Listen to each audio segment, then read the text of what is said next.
I'm Dave Despain. Racing's top story today, Chevrolet is building a new engine to try and win the Indy 500. The surprise announcement marks Detroit's biggest commitment to IndyCar racing in 50 years. Details later. First, this year's IndyCar Championship, up for grabs after last Sunday's race at Phoenix, Arizona. Jerry Garrett was there. Mario Andretti came to the Phoenix IndyCar race with a 15-point lead in the season standings over Tom Sneva. He left with a 4-point lead. Sneva was considered the favorite in this race until this practice crash put a big dent in his hopes. Repairs were made, but Sneva qualified only 9th. Andretti wasn't much better off. He was 7th. Rookie Jacques Villeneuve surprised everyone by winning the pole.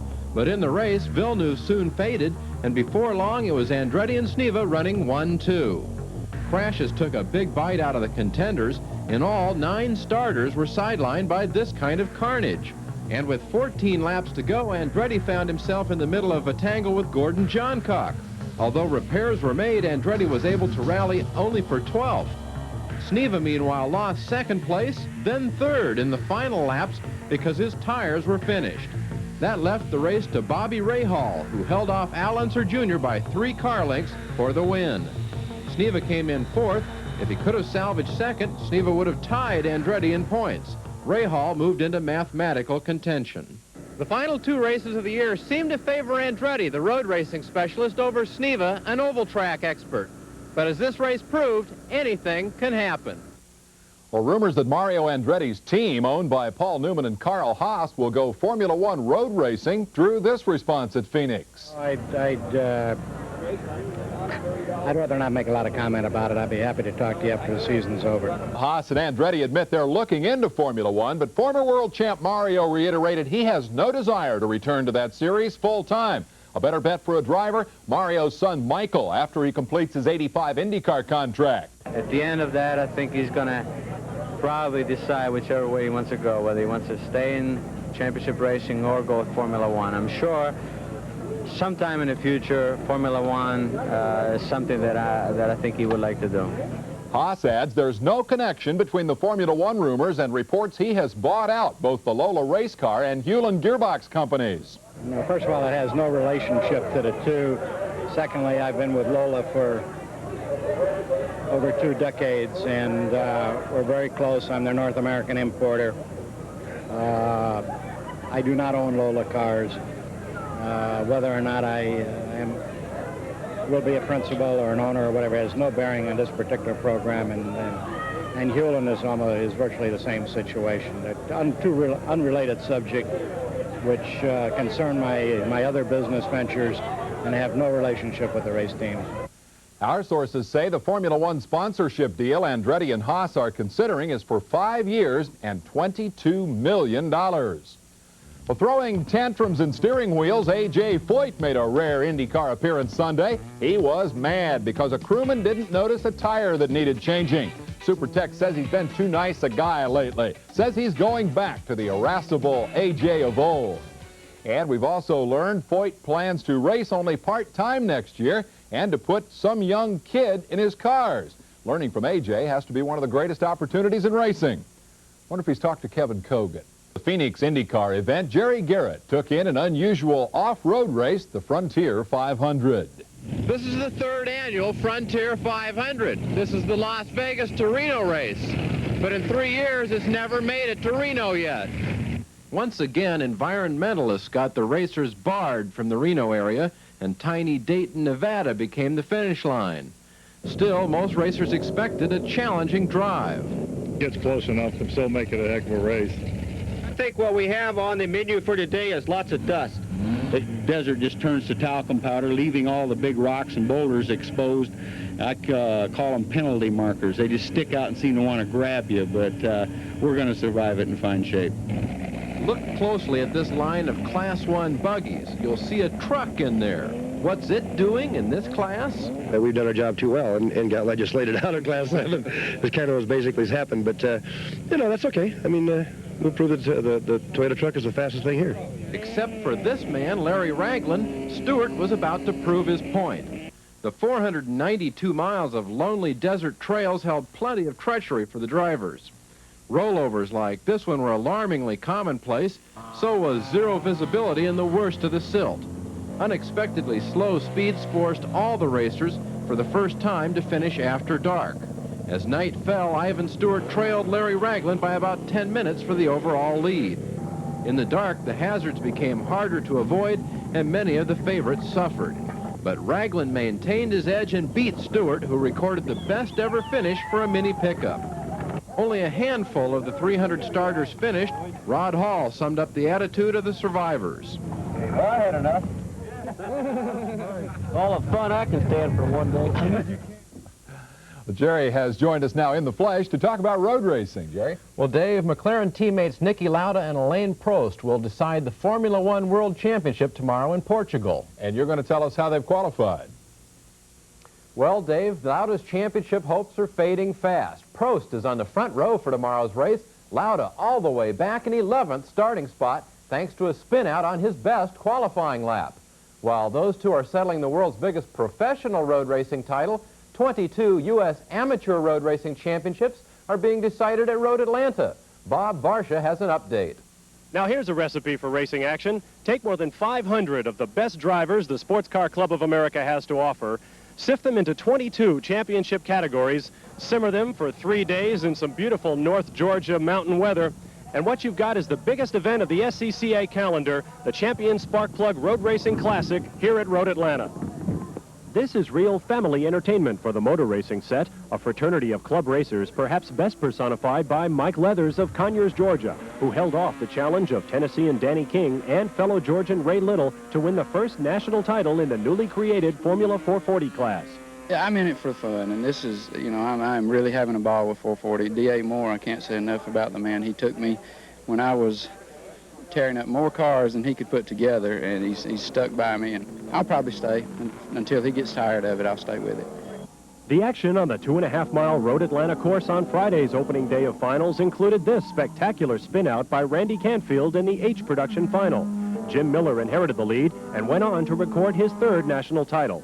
Here's a look at the weekend's winners so far. One big upset to report today as Jackson Young took the Formula Ford title when young Jeff Andretti crashed without serious injury. Reporting from Road Atlanta, I'm Bob Varsha for MotorWeek Illustrated. We'll have a wrap-up report next week.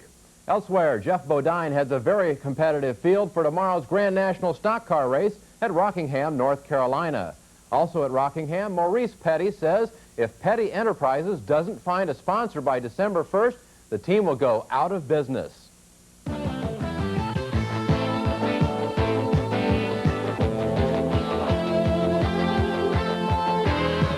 In North Wilkesboro, North Carolina last Sunday, Darrell Waltrip turned in a spin-then-win performance, and the Winston Cup point race grew even tighter. Ned Jarrett was there. When they come to this 5/8 mile track, everybody knows the man to beat is Darrell Waltrip in the Johnson Hodgson Chevrolet number 11. He's won 5 of the last 6 races here. He jumped into the lead from his pole spot with his teammate Neil Bonnet in hot pursuit. Bonnet's car was faster in the early going. He moved around Waltrip on lap 37 and looked like he might be on his way to his first much-needed victory in the Johnson Hodgson car number 12. Waltrip brought out the first caution when his car tangled with Jeff Hooker off of turn 2. Waltrip spun to the grass on the inside of the track, but he was able to get it righted and stayed in the lead lap. He dropped from 2nd to 12th. Richard Petty has won more races here than any other driver, but he had his problems too. After an encounter with several other cars, he lost 7 laps making repairs. Tim Richmond found the going rough also. He spun off of turn 4, hit the inside wall, and almost wiped out a few pit crews as he accelerated down pit road. He wasn't through. He later spun in turn 3, but he still managed a 13th place finish. Lake Speed in car number 17 and L.D. Ottinger in car number 98 tangled together in turn 3. Both were able to continue after repairs. Bobby Allison, who is still mending from a shoulder injury from a month ago, he moved in to challenge Bonnet for the lead, and he put his Buick out front and dominated the middle portion of the race. Winston Cup point leader Terry Labonte never got his car dialed in to where he could challenge for the lead. He finished 9th, a lap off the pace. Harry Gant, who is 2nd in the points, did run with the leaders all day, but he couldn't quite take the lead. He finished 2nd and pulled to within 59 points of Labonte. Waltrip steadily worked his way back through the pack. With about 140 laps to go, he moved around Allison to take the lead, and that's all she wrote. His car was glued to the track. Waltrip is virtually out of the point race. All he can do is try to win races. That's what he came here to do, and he did it. The top 5 all finished on the lead lap in the year's final Winston Cup short track. Another strong run by Harry Gant puts him hot on Labante's heels in the standings. 3 races remain, the last 2 live here on TBS Sports. First and fourth place finishes for his cars at North Wilkes maintain Junior Johnson's status as master of his home track. But the real secret of Junior's success, hey, it's that big race day breakfast his wife Flossie whips up for Junior and about 100 of his closest friends. For stuffing her husband so full of Southern-style fuel he can't lose, Flossie Johnson gets our Wrangler U.S. Air Force Reserve Behind the Scenes Award and a new outfit from Wrangler. Winston Cup driver Buddy Baker, to be replaced by Kyle Petty on the Wood Brothers team next year, announced this week he'll field his own team in '85 and drive all 30 Winston Cup races. No word yet on car brand or sponsorship. Last Saturday night, the Busch Late Model Sportsman Stockers ran at Hickory, North Carolina, a special place for our reporter and 2-time Grand National champion. Once again, Ned Jarrett. Sportsman champ Sam Ard started on the pole, but he had plenty of company up front. Morgan Shepherd in car number 1, Ard in the 00, and Tommy Houston in car number 6 went at it early, trading the lead back and forth. It wasn't long until former champ Jack Ingram in car number 11 and second-generation driver Larry Pearson in car number 21 moved in to challenge. Shepherd faded back in the pack. Then Dale Jarrett began to ramble in his car number 32. He picked off Ard and moved in on Houston. They ran side by side for a long time, with Jarrett finally taking the spot for third. Meanwhile, Pearson had forged his way around Ingram and managed to hold off the Iron Man to claim his first ever late model sportsman victory. He's the son of David Pearson. He looked like a chip off the old block. I'm telling you, Ned, when I first started out in the Baby Grand Circuit, and I think I won 5 or 6 races, but the way here tonight really topped it all. I'm really happy. Well, Dave, I actually started my career on this racetrack, too. It's good to come back. For MotorWeek Illustrated, this is Ned Jarrett at Hickory Speedway. And now John Arminio has the chase for NASCAR Regional Championships, beginning with the New England Strohs Tour. At Barry, Vermont last Sunday, points leader Randy LaJoie, number 07, and Robbie Crouch, number 48, were busy chasing number 16, Stub Fadden. Fadden brought his Chevy from 9th on the grid to win the race, with a little help from his friends, number 71, Bobby Dragon, and number 5, Jean-Paul Cabana, who finished 2nd and 3rd, respectively. LaJoie finished 5th, while Crouch settled for 6th, but they're only 3 points apart heading into tomorrow's series final race in Seekonk, Massachusetts, and everyone in the top 5 has a mathematical shot at the title. And in the Winston West Series, Ronald McDonald should have been the honorary starter here. This was almost a McRace. Pole sitter Herschel McGriff, Sumner McKnight, and Rick McCrae each led the Sonoma 200 until Jim Bound's Buick took over for good on lap 45. Series leader Derek Cope finished 8th, while second-ranked Jim Robinson took the runner-up spot. That moves Robinson to within 10 points of Cope with just 3 races remaining. This is John Arminio for MotorWeek Illustrated. Elsewhere, the ARCA Stock Car Championship decided Sunday at Middle Georgia Speedway. Bob Dotter, the one-armed racer from Chicago, had trouble but clinched his 3rd straight title. I said if I get one more, I'm going to quit. So we're shooting for that next year, and we'll have 4 then. That'll be enough. Give everybody a chance then. And now the Civil War of stock car racing. At the end of each season, top stars from north and south of the Mason-Dixon line meet in Nashville, Tennessee. Sunday's All-American 400 decided the ASA Silver Creek and All-Pro Super Series titles. Jim Roller reports. All-Pro pole sitter Gary Ballou put the Rebel forces out front and dominated the race, leading 308 of 400 laps. Behind him, the ASA title chase looked like a Cinderella story. Jim Sauter in the red number 5 had slim hopes of snatching the crown for point leaders Bob Seneker and Dick Trickle. Jim did his part, though, settling into a comfortable 2nd place. Then Sauter's title odds improved dramatically when number 84 Seneker crashed, losing 30 laps to make repairs. Then trouble for Trickle. This spin dropped him from the top 5. Sauter looked to have a lock on the championship, but 24 laps from the end, the bubble burst. Sauter's engine blew, and he retired. Leader Ballou put a lap on Trickle, but it makes no difference. With Seneker and Sauter downfield, Dick Trickle claims the ASA championship with a 9th place finish. Ballou cruised to the win as the All-Pro drivers gave the Southerners 3 of the top 5 spots. Darrell Brown wrapped up the All-Pro championship with an 8th place race finish at Nashville, and here are the final ASA standings. Dick Trickle wins, while a heartbroken Sauter settles for 3rd. For MotorWeek Illustrated, this is Jim Roller reporting. We'll see Chevy's new Indy 500 engine when MotorWeek continues. Stunning announcement this week. The company will spearhead development of an all-new, from the ground up, IndyCar engine. Chevy is putting its money on a traditional American design. The new motor will be a V8, double overhead cam, turbocharged, a little over 2.6 liters. Chevy says the program will help develop high-performance street engines. Vehicles like that. So it's really sort of a twofold purpose here. One is to be working on what's best in the industry, working on leadership, working on winning, and the other part of it then is taking that and moving it into our production products. Ironically, General Motors' first pure IndyCar engine in company history was born of a mutiny at Cosworth Engineering. That's the British company whose Ford-based engines now dominate IndyCar racing. Last summer, 2 Cosworth engineers left the firm and pitched IndyCar owner Roger Penske on a new power plant. Penske, a Chevy dealer and past Corvette racer, took the idea to Detroit. I felt that it was a natural for General Motors, and the decision, obviously, to have Chevrolet involved gives us the opportunity for tremendous resources. I personally would love to have a Chevrolet engine in one of my cars and win Indianapolis. That's my goal, obviously, 1986. If Chevy meets its target date, the 86 Indy 500, it will coincide with the company's 75th anniversary. Penske's team will develop and test the engine, which will eventually be sold to other teams as well. Let's shift gears now and go to offshore powerboat racing. National championship action, Phil Van Horn reports. The American Powerboat Association wrapped up its 1984 regular season Saturday at Islamorada, Florida. 2 of the APBA's 6 national titles were still up for grabs. Tim Sisuli had to win the International Open class to have a shot at the title, and he did just that. But Sal Magluta, who needed only to finish the race to win the crown, provided the drama. He blew an engine, began taking on water, and limped home in 6th to clinch the championship. In the pro stock class, Jack Clark inside won the race and the title. His 30-foot Chris Cab nosed out the similar boat of Lance Rubel outside when Rubel blew a motor.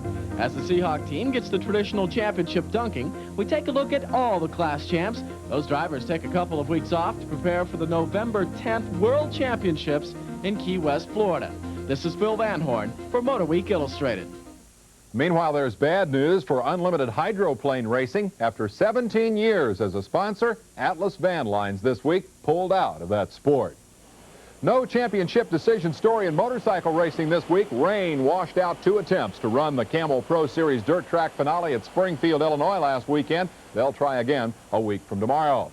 But sprint car racing's national championship, the World of Outlaws crown, was decided last weekend despite a rainout. Let's go to Knoxville, Iowa. Preliminary action, typically wild. Merrill Jacobs not hurt in this spectacular flip. The problem was the weather. Sunday series finale rained out, but Steve Kinzer didn't mind. He clinched his 5th title in 7 years just by qualifying for the feature. He made all 49 Outlaw mains this season, won 19 races, and ran top 3 a remarkable 35 times. With a $350,000 season, Kinzer ranks among the most successful dirt trackers of all time. World of Outlaw champ Steve Kinzer is our champion spark plug racer of the week. Steve is in the running for a Honda 500 Interceptor motorcycle that goes to the 84 Racer of the Year. Finally, TBS Sports and Motor Week are gearing up to bring you the final 2 Winston Cup stock car races of the year. Our Ken Squire will be your host. Meanwhile, in far-off Australia, home of such racing television innovations as the in-car camera, the Aussies pull out all the stops to cover their one big race of the year. We have excerpts from the telecast hosted by Mike Raymond, the Ken Squire of Koala Bear Country. You know, the United States has some premier races, the Indianapolis 500 and the Daytona 500. But out here in Australia, we have one major race. It's called the James Hardy 1000. It's conducted on a mountain course 6.12 kilometres around. The man who's been almost impossible to beat at this mountain is Peter Brock, and he was impossible to beat in the James Hardy 1000 last weekend. Down goes the flag, and the 1984 James Hardy 1000 is underway, and it is George Fury, Peter Brock, and Alan Grice running up. We've had a praying. Steve Masterton's got in. Tom Walkinshaw is stalled there on the starting line. The rest of the field passing him by. He's been collected by a Camaro. Peter Williamson has also gone into the side of his car, and we have the track blocked across the main straight down the lip. It's Peter Brock in front, Johnson in second, Grice is third, and look at the challenge on back across, and boom, Chris Heyer meets him going through. and he's against the guardrail. He was the meat in the sandwich, so to speak. Masterton, by the look of it, going off the course and crash, and almost getting the last car on screen. Oh my goodness me. Lumps of concrete. We're watching Peter Brock right now as he heads through the cutting, working furiously at that wheel and takes it very wide. Up King of the Mountain, that title certainly suits him today.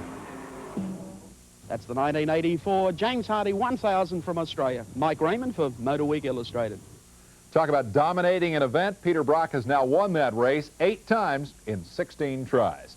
And that's MotorWeek for today. We'll be back next Saturday at this same time with the final round of the Formula One World Road Racing Championship, Grand National Stock Cars from North Carolina, and the Laguna Seca IndyCar race. I'm Dave Despain. See you next Saturday. Promotional assistance and a promotion fee paid by Dodge Trucks, the official vehicles of MotorWeek Illustrated. On the road, off the road. For competition or pleasure, on any job you give them, Dodge Trucks are Ram tough.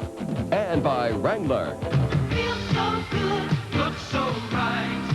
Wrangler fits your style of life. Live it to the limit in Wrangler.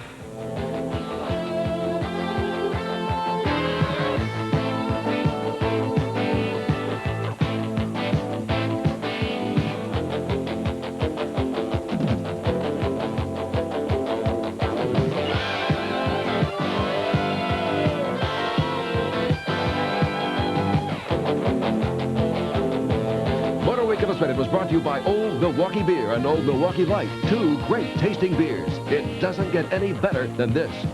And by Dodge, makers of Ram Tough Dodge trucks, and by Dodge cars that will revolutionize your perspective of the road. We are Dodge, an American revolution.